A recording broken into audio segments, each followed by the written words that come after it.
Kita sangat bersyukur kepada Tuhan. Tuhan beri kesempatan bagi kita supaya kita menjadi kehidupan yang benar-benar dilindungi, dijaga oleh kuasa Tuhan yang luar biasa. Saat ini kita akan menyembah Tuhan, tapi kita mau mendengar firman Tuhan terlebih dahulu, biar firman ini menjadi fondasi penyembahan kita. Kita mau membaca Mazmur 91 ayat yang ke-14. Sungguh hatinya melekat kepadaku, maka aku akan meluputkannya. Aku akan membentenginya, sebab ia mengenal namaku. Bagaimana hati kita melekat kepada Tuhan, itu juga adalah melalui penyembahan yang benar. Penyembahan yang benar adalah menyambung hati kita, menyatu dengan Bapa di surga, dengan Yesus Kristus. Jadi menyembah itu adalah menyambungkan hati kita, sehingga hati kita melekat kepada Allah, kepada Tuhan. Sehingga hati yang melekat kepada Tuhan akan mendapat dibentengi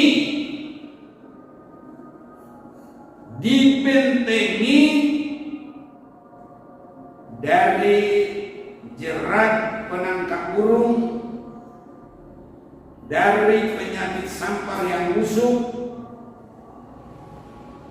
Jadi kita mendapat dibentengi, bahkan dibentengi di dalam firman ini bagaikan ditudungi dengan sayapnya.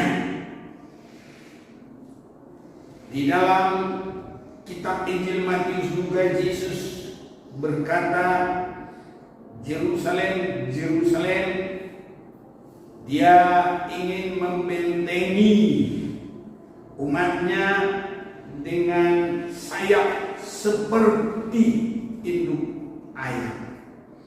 Jadi ada kehangatan, ada perlindungan. Ini saudaraku kita dapat kalau hati kita melekat kepada Tuhan, sehingga kita tidak perlu takut kepada kedahsyatan malam, terhadap panah yang terbang di waktu siang, terhadap penyakit sampar yang berjalan di dalam gelap, terhadap penyakit menular yang mengamuk di waktu petang. Ini di akhir zaman ini, waktu petang, waktu akhir-akhir zaman. Dan memang corona, penyakit menular ini ada dalam suasana petangnya, akan berakhir hari secara keseluruhan. Tetapi inilah kalau hati kita melekat kepada Tuhan, kita akan diluputkan, kita akan dibentengi, sehingga seperti dalam Mazmur 91 ayat 7, walau 1000 orang rebah di sisimu dan 10.000 di sebelah kananmu, tapi itu tidak akan menimpamu. Engkau hanya menontonnya dengan matamu sendiri dan melihat pembalasan terhadap orang fasik. Orang fasik adalah orang yang beragama tapi tidak sungguh-sungguh, menyembah tidak sungguh-sungguh. Nah, hidup dalam keagamaan tidak sungguh-sungguh. Tapi kalau kita ada melekat kepada Tuhan, itu menjadikan Tuhan itu tempat perlindungan, dan kita membuat Tuhan tempat perlindungan, tempat berteduh. Apapun hujan percobaan, hujan kesulitan, tapi Tuhan membentengi kita. Ayat 10, malapetaka tidak akan menimpa kamu dan tulah tidak akan mendekat kepadamu, tidak mendekat kepada kemahmu, jadi rumah kita. Sebab malaikat-malaikatnya akan diperintahkannya kepadamu untuk menjaga engkau di segala jalanmu. Mereka akan menatang engkau di atas tangannya. Jadi ini perjalanan rohani kita sampai siap bagi hari kedatangan Tuhan. Supaya kakimu jangan terantuk kepada batu. Jadi kita tidak tersandung dan kita tidak terjatuh, apalagi tidak tergeletak. Singa dan ular gedung akan kau langkahi. Ini dua-dua ini, baik singa adalah melambangkan iblis, ular juga menunjukkan iblis. Jadi 1 Petrus 5 mungkin itu ayat 8 kalau kita baca, boleh juga kita lihat ini dengan hati kita melekat kepada Tuhan, kita tidak akan khawatir tentang itu.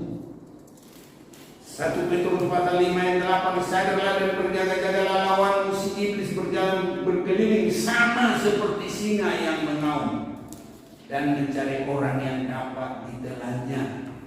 Jadi jangankan suruhan, jangankan segala apapun kesenangan dari iblis, iblis sendiri kita bisa kalahkan, tidak perlu takut. Singa dan ular gedung akan kau langkahi, engkau akan menginjak anak singa dan ular naga. Ini adalah kuasa penjelmaan iblis di akhir zaman, jadi generasinya. Itu sebabnya saudara-saudaraku, kalau hati kita melekat kepada Tuhan, iblis itu yang digambarkan singa, dan juga iblis itu yang digambarkan juga adalah ular. Itu kita langkahi, dan artinya sama dengan dia di bawah kaki. Roma 16, semoga Allah sumber damai sejahtera segera akan menghancurkan iblis di bawah kakimu. Kasih karunia Tuhan Yesus kita menyertai kamu. Kenapa disebut semoga? Kalau kita sungguh-sungguh bergumul, kalau sampai pergumulan kita hati sampai melekat kepada Tuhan, kalau kita sudah jauh dari persekutuan dengan iblis.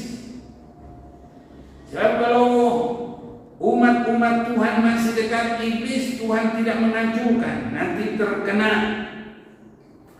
Jangankan itu, lalang-lalang di antara gandum itu tidak dicabut sampai kepada hari kesudahan. Dan hari kesudahan itu Tuhan baru memisahkan, dan di situ sudah sampai puncak kerohanian. Ya, sudah puncak kerohanian. Orang sudah menyatu kepada Tuhan, sudah melekat kepada Tuhan. Inilah pergumulan kita hari ini, sehingga apapun yang ditakuti orang di akhir zaman ini, semua suruhan-suruhan dari si jahat, alat-alat dari si jahat. Karena iblis itu adalah perusak, pembunuh, pembinasa, dan semualah dipakai untuk membunuh. Tetapi kalau hati kita melekat kepada Tuhan, dia tidak bisa berbuat apa-apa. Ada perlindungan Tuhan, ada kepak sayap Tuhan, dan Tuhan menolong kita. Malaikat-malaikatnya diperintahkan kepada kita menjaga kita dalam segala jalan. Mereka akan menantang engkau di atas tangannya, supaya kakimu jangan terangkut. Jadi kita tersandung saja tidak boleh. Sangat aman. Singa dan ular itu ada di bawah telapak kaki. Dan juga disebut kita langkai. Dia pun dilangkai, biar diinjak sama saja dia di bawah telapak kaki. Sebab kalau langkai, tetap telapak kaki kita di atas dia, diinjak pun ya kita tetap di atas dia. Itu sebabnya, saudara-saudaraku, segala macam penyakit, segala macam virus, segala macam kuasa setan, kuasa iblis tidak akan bisa mengganggu kita kalau hati kita sudah ada persekutuan dengan Allah. Bahkan persekutuan yang kuat, yang kokoh.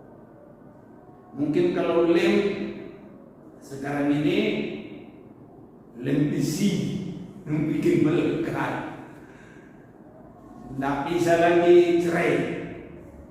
Paling kalau dipisahkan ada yang harus rusak. Tapi Tuhan dengan kita tidak ada yang rusak. Yang penting hati kita melekat. Jadi ada sayap Tuhan, perlindungan kita. Ya, disebut di sini, dengan kepaknya ia akan melindungi engkau. Ayat 4 itu tadi, di bawah sayapnya engkau akan berlindung. Kesetiaannya ialah perisai dan pagar tembok. Jadi ada perjanjian kesetiaan Tuhan.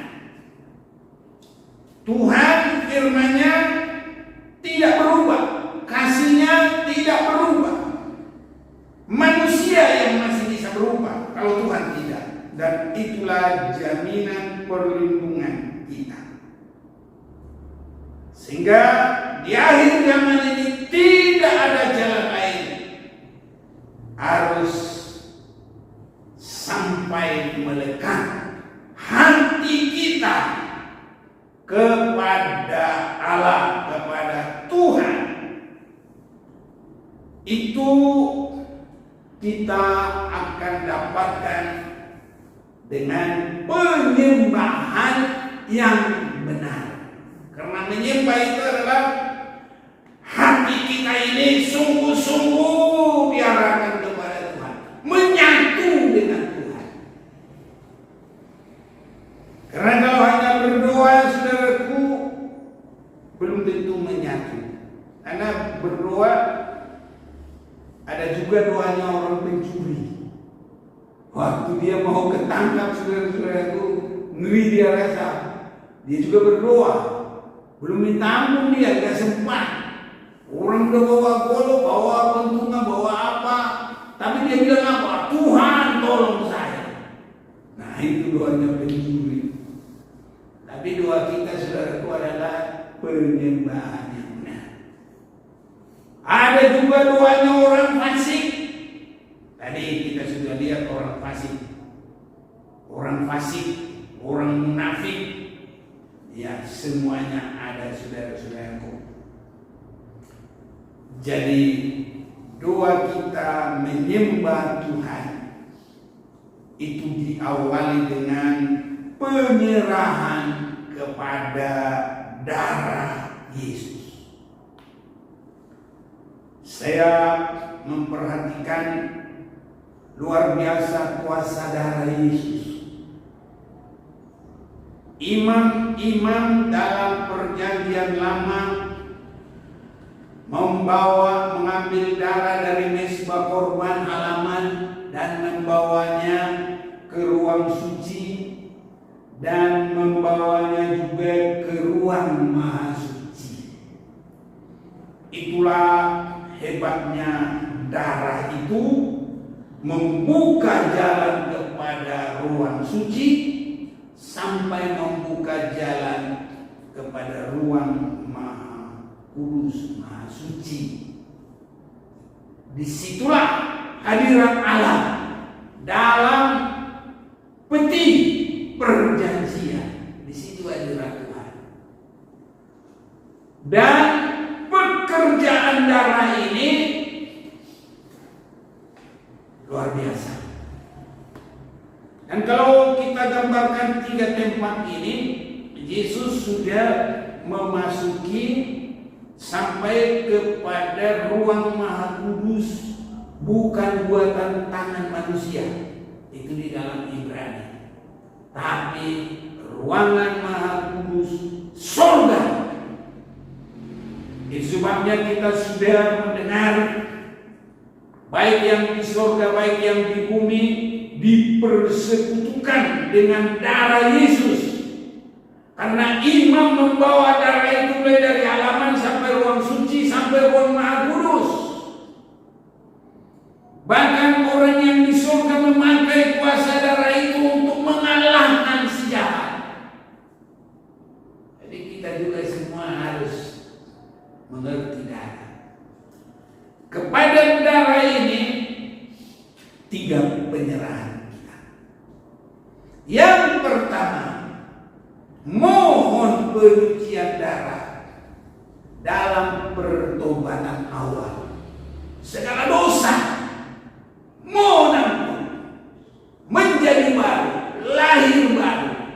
Kita diampuni, disucikan dengan penyerahan untuk dikuduskan, dengan hati yang mau meninggalkan semua kekurangan dan kelemahan. Ini yang pertama. Darah itu dibawa lagi nanti ke ruang suci. Itu adalah penyerahan bagi kita untuk menjadi penurut dalam bimbingan. Ini namanya tergembala. Tidak ada kata lawan, tidak ada kata tar, nembak nanti, tidak ada kata penolakan, tidak boleh. Harus seperti Yesus, Yohanes 6 ayat 38. Aku datang ke dunia ini bukan melakukan kehendakku, tapi melakukan kehendak Bapa. Ini adalah kita mencontoh Yesus di dalam penurutan. Jadi Yesus dalam penurutannya sampai kepada tetes darah yang terakhir. Kesinilah banyak orang yang tidak bisa melekat dengan Tuhan. Orang ingin melekat dengan Tuhan, tapi tidak ada ketaatan kepada firman. Selalu melawan. Tidak ada ketaatan kepada Roh Kudus. Ini yang banyak terjadi. Dan manusia di dalam ibadahnya adalah untuk mendapatkan hal-hal yang duniawi, bahkan merebut pelayanan yang menganggap rasa menguntungkan. Jadi sampai di dalam pelayanan gereja ada juga istilah basah dan kering. Yang basah diperebutkan. Bahkan juga banyak orang mencari predikat pendeta, dan meningkat lagi nanti di gereja sebagian ada ya disebut mungkin kalau gereja kita besok, kalau di gereja lain apalagi ya, udah lupa ya. Pokoknya semua jabatan itu dipakai untuk keuntungan pribadi. Ini sangat mengerikan. Dia masih melekat dengan uang, belum melekat kepada Tuhan. Di dalam Filipi pasal yang ketiga, di situ disebut orang yang melayani tapi hatinya bukan melekat kepada Tuhan, tapi melekat kepada uang. Filipi pasal yang ketiga, saya akan baca bagi kita mulai 19. Kesudahan mereka ialah kebinasaan, Tuhan mereka ialah peru mereka, kemuliaan mereka ialah aib mereka, pikiran mereka semata-mata tertuju kepada perkara duniawi. Karena kewargaan kita adalah di dalam surga, dari situ juga kita menantikan Tuhan Yesus Kristus sebagai juru selamat yang akan mengubah tubuh kita yang hina ini sehingga serupa dengan tubuhnya yang mulia menurut kuasanya yang dapat menaklukkan segala sesuatu kepada dirinya. Jadi hati yang masih melekat kepada dosa, kepada perkara dunia, perkara keinginan daging yang berlawanan dengan kehendak Tuhan, itu tidak bisa melekat kepada Tuhan. Mereka melekat kepada dunia, mereka melekat kepada uang. Tuhan mereka itu. Dan nanti kalau Tuhan Yesus datang mengangkat gerejanya, orang yang melekat kepada perkara dunia, kepada dosa, kepada kesenangan daging yang tidak berkenan kepada Tuhan, mereka tidak bisa terangkat. Mereka melekat kepada dunia. Itu sebabnya kalau hati kita melekat kepada Tuhan, kalau Dia datang kita tidak bingung di mana enggak. Langsung roh kita yang sudah melekat. Yesus datang ya kita langsung seperti magnet ketemu. Indah sekali saudara. Itu sebabnya di dalam penurutan, dalam arti tergembala, itu harus sampai ya seperti Yesus. Yohanes 6 ayat 38 itu, aku datang ke dunia ini bukan untuk melakukan kehendakku, tapi untuk melakukan kehendak Dia, kehendak Bapaknya. Dan itu dilakukannya dalam keteguhan, dalam kesetiaan, sampai kepada darah tetes yang terakhir. Tuhan menginginkan kita penyerahan seperti itu supaya hati kita bisa melekat kepada Tuhan. Dan dalam penyembahan yang benar itulah pergumulan kita, sampai tidak ada yang menghalangi kita lagi. Dan Yesus membawa darah sampai ke tempat yang Maha Kudus. Itu artinya walaupun tabut itu semua adalah emas, tidak ada lagi kelihatan kayunya karena semua dari luar dari dalam sudah ditutupi.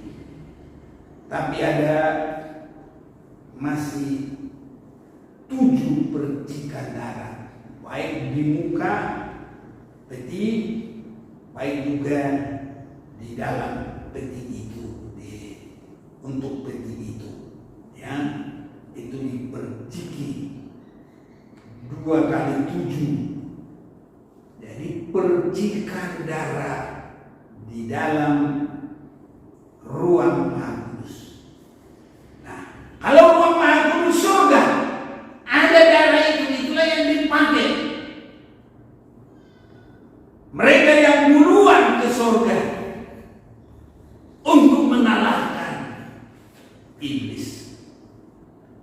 Itu sebabnya orang yang di surga juga harus dapat darah, karena itulah jalannya untuk mengalahkan iblis. Saya mau ajak kita membaca Wahyu pasal yang ke-12. Wahyu pasal yang ke-12 ayat yang ke-10. Nyanyian kemenangan, dan aku mendengar suara yang nyaring di sorga. Ini bukan di mana-mana, di sorga. Sekarang telah tiba keselamatan dan kuasa dan pemerintahan Allah kita, dan kekuasaan Dia yang diurapinya, karena telah dilemparkan ke bawah mendakwa saudara-saudara kita yang mendakwa mereka siang dan malam di hadapan Allah kita. Dan mereka mengalahkan Dia oleh darah anak domba dan oleh perkataan kesaksian mereka, karena mereka tidak mengasihi nyawa mereka sampai ke dalam maut. Karena itu bersukacitalah hai surga, dan hai kamu sekalian yang diam di dalamnya. Celakalah kamu hai bumi dan laut, karena iblis telah turun kepadamu. Jadi kita lihat di sini, mengalahkan iblis itu hanya dengan darah anak domba. Jadi luar biasa, saudara-saudaraku. Ya, saya perhatikan baik di dalam Ibrani, ya, jadi ada tempat yang Maha Kudus di surga dan tempat yang Maha Kudus di bumi ini. Imam-imam membawa darah, tapi Yesus juga membawa darah ke ruang yang Maha Kudus yang ditunjukkan adalah surga. Yesus juga membawa darah untuk apa? Untuk menghancurkan sebagai yang terakhir kesaksian untuk mengalahkan kuasa iblis. Itu sebabnya darah yang pertama bagi kita adalah penyucian dari segala kehidupan yang lama. Dan darah yang kedua adalah penyerahan kita tidak takut sengsara, seperti mengikut Yesus yang taat sampai kepada darah yang terakhir. Dan darah yang ketiga adalah sebagai percikan darah. Jadi di dalam mengiring Tuhan tidak ada penyesalan. Seperti murid-murid Tuhan, sengsara pun mereka tetap bersyukur. Bahkan itu sebabnya luar biasa rasul-rasul itu. Ada yang mati dalam penggorengan, ada yang mati disalib. Kalau seperti Petrus katanya disalib kepala ke bawah. Ada yang mati digoreng dulu tapi katanya nggak mati-mati, akhirnya dibuang ke Pulau Patmos. Itulah Yohanes, murid Yesus. Dalam sengsara itu mereka tidak ada yang mengeluh. Mereka begitu bersuka cita. Kenapa? Kalau ada tanda sengsara, bila kita mati bersama Dia, kita akan duduk nanti bersama-sama Dia. Jadi jalannya itu, mati itu yaitu datang. Saudara-saudaraku, itu sebabnya inilah yang membuat hati kita melekat kepada Tuhan. Tidak ada lagi dosa lama, tidak ada lagi perlawanan kepada firman, tidak ada lagi tarikan-tarikan keduniawian, kedagingan. Hati kita melekat kepada Tuhan. Dan yang terakhir, tidak ada lagi ketakutan sengsara apapun. Mengucap syukur dalam perkara. Penyembahan yang seperti ini biar ada pada kita dengan pergumulan. Supaya kalau terus kita bergumul di sini, maka kita akan pemenang. Kalau Yesus datang, hati kita sudah melekat. Dan kalau untuk saat ini, corona ini jangan takut.